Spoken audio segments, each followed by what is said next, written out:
হচ্ছে compressor, suction line, discharge line, charging line. হ্যাঁ, আমরা চার্জিং লাইন এটাকেও বানাতে পারি, এটাকেও বানাতে পারি। আর ডিসচার্জ লাইন একটাই থাকে, এটা কন্ডেন্সারের মধ্যে সংযোগ করে। তো আমি এখন গ্যাস চার্জ করবো। গ্যাস চার্জ করার ক্ষেত্রে আমাদেরকে আগে সাকশন লাইনটা কেটে নিতে হচ্ছে। সাকশন লাইন জয়েন করতে হবে সবার শেষে, তাই আমি ফ্রিজের সাকশন লাইনটা আগে কেটে নিচ্ছি।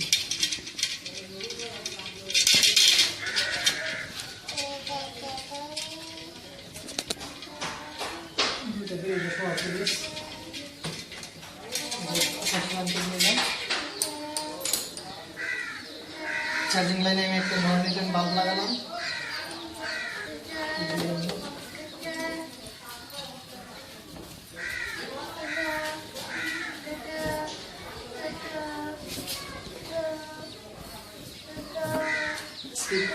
ভিডিও শুরু আগে করে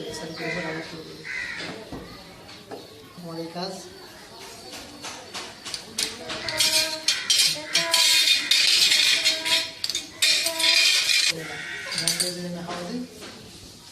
এখান দিয়ে যদি আমি এখন প্রেশার করি তাহলে এটা পুরো চেম্বার ঘুরে এসে তারপরে আবার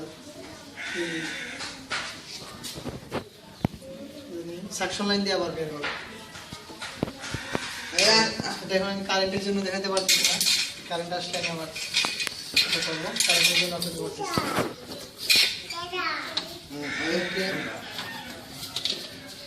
আর যে কোনো সময় গ্যাস চার্জ করার ক্ষেত্রে আমাদের এই ফিল্টারটা পরিবর্তন করে দিতে হবে।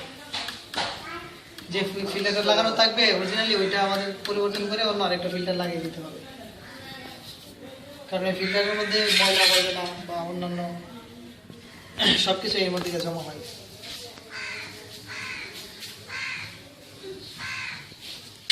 কি করতে পারি, স্টপ কর। আমরা ফিল্টারটাকে কেটে নিতেছি।